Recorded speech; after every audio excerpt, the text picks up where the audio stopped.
Okay, now I'm going to go through several different examples of gridded response questions. Really what they are, just open-ended questions you bubble in on a grid for the answer. So the first question says, suppose the following table represents the number of miles biked after X days. Assuming the pattern continues, how many miles would this person have biked in 72 days? So we want to go in 72 days. So what we could do is we could look at the difference or the change in the Y for each day. So it looks like it's going up by 5 miles each day. So when I write my equation, I could say that I know that the slope is going to be 5x, so y equals 5x. And if you put in 0, you would be at 0. So if you put in 1, you get 5. So this is our equation. I just want to do it at 72, so it's going to be 5 times 72 then. Okay, so I just multiply those together, and then I'm going to bubble that number in. So I just take 72 times 5, and I get 360.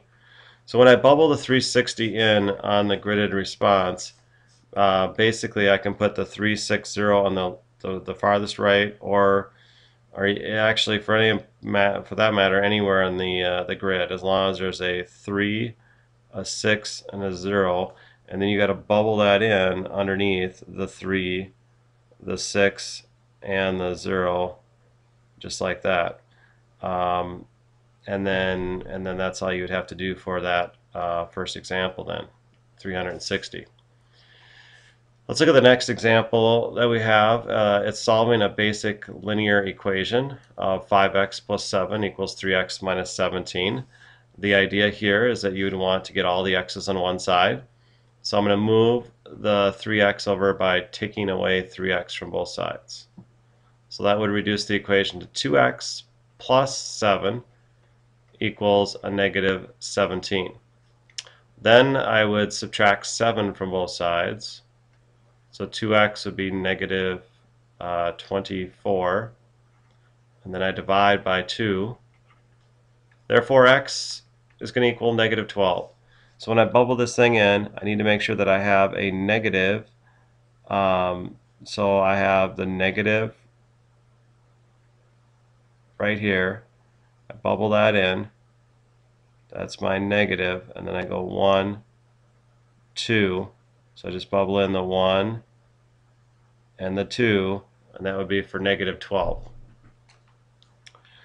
The next question says that Paul wants to make a triple batch of cookies. If the original recipe said that he needed to add 2 1/4 cups of flour, how much flour must Paul add if he wants to triple the batch? So if we're going to triple this, we need to multiply this by 3. Well, one of the ways to do this by hand would be to take 2 times 4, which is 8, plus 1, which would be 9. So this is the same as 9 over 4, and just multiply that by 3. And it's like a 3 over 1, so you end up with 27 over 4. That would be the answer. Other people might want to use their calculator. Now when you use your calculator for the fractions, you need to start a parenthesis, and you need to go 2 plus, and then start a parenthesis, and then you type in the 1/4, so you go 1 divided by 4. And the parentheses, so that's 2 1/4, and then I just multiply that by 3. Okay, now that's going to give me a decimal, which I actually could use, or I can convert it to using math fraction. I can convert that to the 27 over 4. So actually for the gridded response, I could do the decimal 6.75 using the decimal up here in the top, or I could use 27 over 4. And I think I'm just going to choose to go 27 over 4. So then I would just bubble in the 2, the 7, and then over 4. But again, you could use 6.75 as well for the gridded response in this question. Okay, now the next question we're going to look at is an arc length problem. It says find the arc length AC of a circle with radius 10 an essential angle that's given of 30 degrees. Round your answer to the nearest tenth. So the formula that we would use is for the actual arc length is going to be found by taking the measure of the angle in degrees divided by 360, multiply it by circumference, which is 2 pi r. So the arc AC is going to be found by taking 30 divided by 360. That gives you the percentage of the circle, and multiply that by 2 times pi times 10. So if we reduce this, this is really 1/12 times 2 times pi times 10, which is 20 pi over 1. Okay, now we could reduce that again by taking 20 divided by 12.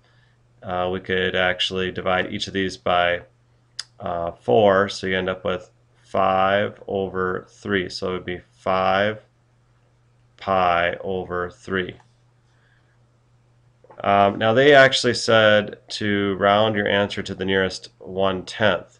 So then that indicates to me that I could have even done this earlier in the calculator. I could have typed it in, but now I'm just going to type in 5 pi and then divide that by 3 and round it to the nearest tenth. So to the nearest tenth, this would be 5.2. So up here on my grid, I would write in 5.2.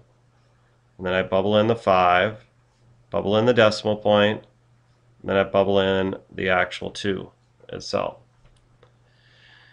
Okay, so the next one that we have is very similar, except this is now the area of the sector. So when we talk about the area, we want to know the region inside of this part that I'm shading in right now. So instead of using circumference, we're going to use the area. So the area of sector AC, so we're talking about area now, is going to be found by taking my central angle of 360 divided, or 30 divided by 360, multiplied by the area formula, which is pi r squared. So this gets me 1/12 times pi times 10 squared. Now again, we're going to use a decimal because the instructions were telling us to do that, and then we want to type this in. So I'm going to put the 1/12, 1 divided by 12 in the front with parentheses, multiplied by pi times 10 squared. So that will get me an answer of 26.2 rounded to the nearest tenth. So 26.2, and then I bubble in the appropriate bubbles. So I go 2, 6.2, and that would be the actual area of that sector.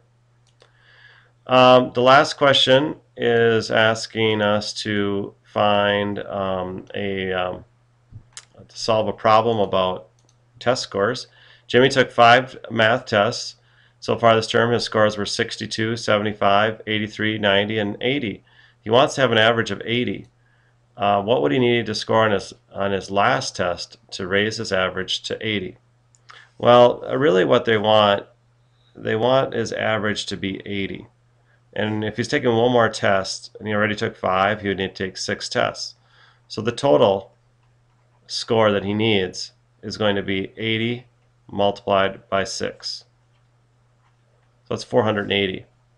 So then what you do is you take your calculator out, and you start out with 480, and we're simply going to subtract the scores that he already received.